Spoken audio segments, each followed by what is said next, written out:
Hi, and welcome to LinkedIn for Entrepreneurs. I'm your host, Julia Zata, a LinkedIn strategist and ghostwriter, and lover of all things practical when it comes to visibility strategies. This podcast is for service-based business owners who want to build their brand on LinkedIn, attract new clients, collaborators, and speaking engagements without overthinking every post or sounding like a corporate robot. And yes, we're going to keep it actionable and fun. Let's dive in.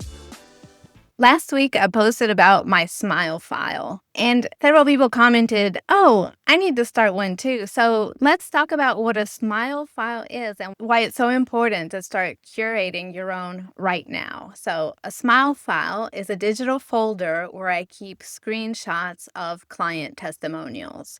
I keep it on Google Drive, but you can put it in any type of digital folder that's easy for you, like Dropbox, for example, or in your iPhone photo folder. The purpose of keeping these screenshots is twofold. Number one, for a little ego boost when you feel like you need it, when you're doubting yourself, when you feel a little bit insecure. It's nice to be able to read through those client reviews and remember that you're great at what you do. But the second reason, and the most important reason to have a smile file folder, is to have a stash of client reviews that you can use in your content to prove that you're good at what you do. So the types of things that I capture, that I screen grab for my smile file, are any DMs that clients send me raving about me, and also the reviews that they leave me on LinkedIn. I like to have photos of them, even though they're right there on my LinkedIn profile, because if I have photos of everything, I can choose the ones that are most appropriate for the exact type of content that I want to share, like the carousel, which I posted last week that inspired today's podcast. But before we go any further, I'd like to talk about why does it matter? Why is this important? And the top reason is because trust online is harder to earn. People are less trusting of wild claims they see online because we've all been burned at some point. And so to earn that trust back from our audience, we need to prove that our clients are satisfied with the results that we deliver. As an example, think about when you shop online. When I go on Amazon to make a purchase, I do not buy anything without checking the reviews first. And I look at how many stars whatever that product got.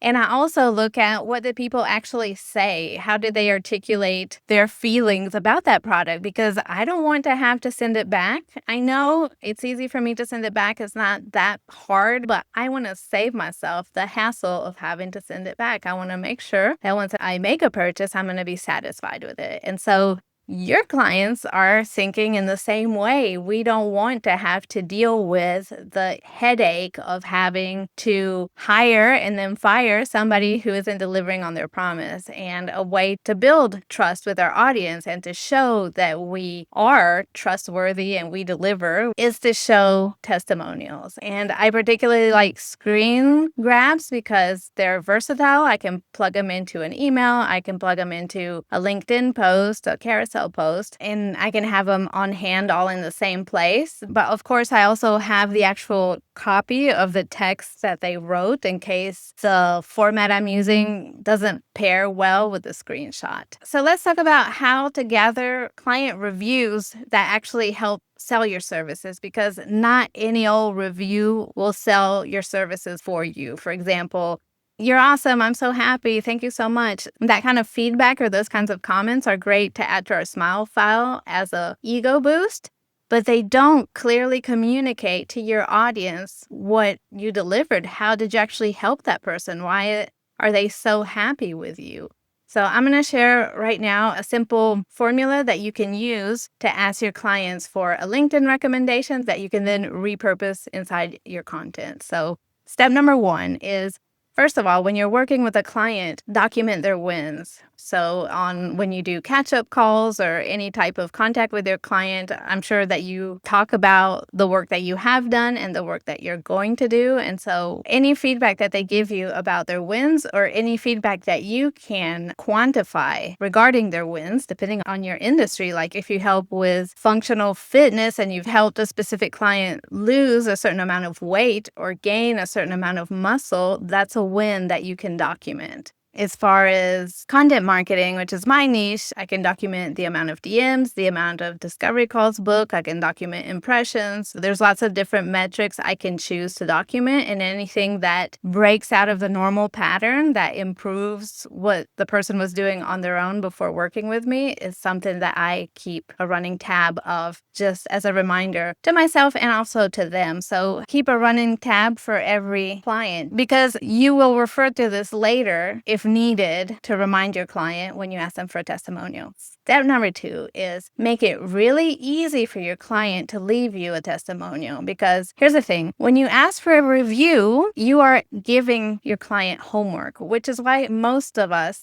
don't want to ask people to give us testimonials or reviews, or at least this is how I feel. Like, they're paying me, and so I don't want to give them work unless it benefits them. This actually benefits me. So the way that I make it easy for my client is to, first of all, I ask them for a recommendation, and I'm specific about the fact that I want them to leave it for me on LinkedIn, because that is the one place where I keep publicly my clients' recommendations. And then I also ask them 3 specific questions to help guide them in giving me that review. And the reason I ask them these questions is because I'm giving them homework. And so I want to make their homework as easy as possible for them. I don't want them to have to think or overthink, because when we overthink, you will procrastinate that task for later. And I also remember that my clients want to leave me a review and they want to do a good job with their reviews. And so in order to help them do a good job, I ask them these 3 questions. These questions help reduce the amount of homework and mental load on them. It helps them succeed at doing a good job, which is what they want to do to begin with. And then it helps me when I'm marketing my business, because the response I get is specific enough that somebody else who reads that will be like, oh, sounds like a good fit for me too. And drum roll, these are the 3 questions I asked. So question number 1 is, what was going on before we worked together? So here I'm looking for a snapshot of to work with me in the first place. What was going on that they couldn't handle on their own and needed help with? So this paints a clear before picture. And then question number 2 is, what is it like working with me? Basically, because emotions sell. And so I want the testimonials to show emotions. I want them to show satisfaction, relief, pleasure, enjoyment, whatever the client felt working together. And then question number 3 is, what has changed since we started working together? So this question is to give me a clear after picture to contrast with question number 1, so that people reading that testimonial can say, oh, this person before was feeling these things, overwhelmed because they couldn't handle their own content or didn't know where to begin. And then when they look at the after snapshot, it says, and now I feel a ton of relief because I don't have to do it myself. My tone of voice is completely on brand, and Julia knows what she's doing, so I don't have to micromanage her, for example. To recap, the 3 questions I want you to ask is, what was going on before we worked together? What was it like working with me? What's changed since we started working together? Simple, right? And when I send clients a request for a testimonial or a LinkedIn recommendation, I add, hey, if you need a starting point, you can answer any of these 3 questions. I tell them it's not mandatory at all. It's just there to get them started if they need a place to start from. And again, my intention is to make this whole process easy for them so that they don't get stuck on, what do I say? How do I say it? How do I make it sound nice, etc. And so these questions lead to client testimonials that sound like this. Here's an example. Working with Julia has been an absolute game changer. Her content is always spot on, aligned with my voice, message, and audience. She's incredibly efficient, timely, and detail-oriented, which gives me so much peace of mind. I'm so grateful to have her on my team.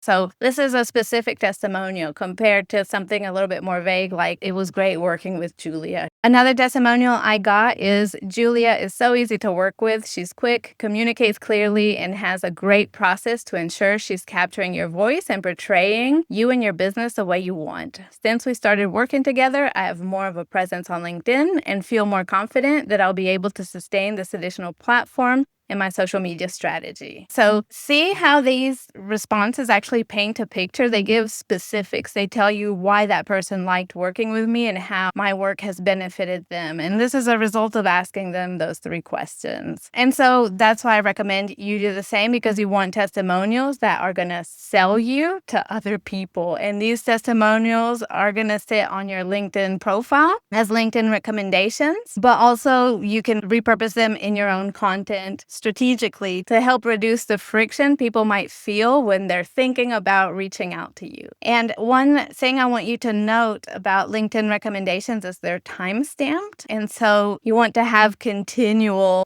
recommendations, new ones, so that people who do scroll all the way down to check that part of your profile will know that you're active, that you're working, that you're continuing to take clients, and that they are satisfied with your work. The next tip I want to give you is how are you going to use your testimonials once you've captured them? You want to make sure that you're using them in your content. So in the carousel post I shared last week, I shared 1 testimonial per slide. So I shared a total of 4 testimonials.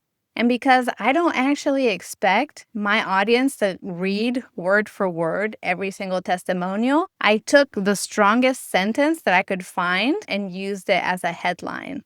So one of the sentences says, "I'm so glad I hired Julia." The other one said, "Julia is so easy to work with." Another one said, "One of the best investments." Another one said, "An absolute game changer." So these are 4 different headlines that I use for 4 different testimonials. They're actually quoting what the client said. I'm using that quote as a headline so that even when people are skimming through these, they'll get a sense of how people feel about me, right? Because I really don't expect people to actually read the whole paragraph, but I want to give them a sense of what it's like to work with me. And another tool that I've just recently discovered allows you to highlight the text inside a screen grab. So you can use a yellow highlighter if there's any strong statement within the little paragraph that your client sends you and you've screen captured, so that you can highlight that one statement to make it stand out. And so that's a handy dandy tool for it, which I will link in the show notes and in the email that goes out to my email list together with this podcast. And so to recap, make sure that you're using your testimonials in your content and you're being clever about how you highlight your clients' words beyond just sharing that screen grab. Highlight the most important sentences or phrases that they said about you and use them either as a header or highlight them within the actual post. And the very last tip is give to get. So this means remember to pay it forward. So don't just wait for people to give you recommendations, but also make sure that you send recommendations out for people that you have worked with and whose contribution you appreciate. So especially on LinkedIn, make sure to leave those recommendations on their profiles as well. And when you do, remember to follow the same 3-step formula that I gave you at the beginning of this podcast, and to mention how this helped you in your specific role, because it'll also, for anybody seeing these recommendations, it'll help you stand out as a professional in your industry. You never know who might end up on your page because they were reading a recommendation on somebody else's profile. Okay, so I hope you enjoyed the tips I shared with you today and that you put them in practice ASAP. Just think of 1 or 2 past clients that you really enjoyed working with and send them a request for a testimonial. And once you get that recommendation, take a screenshot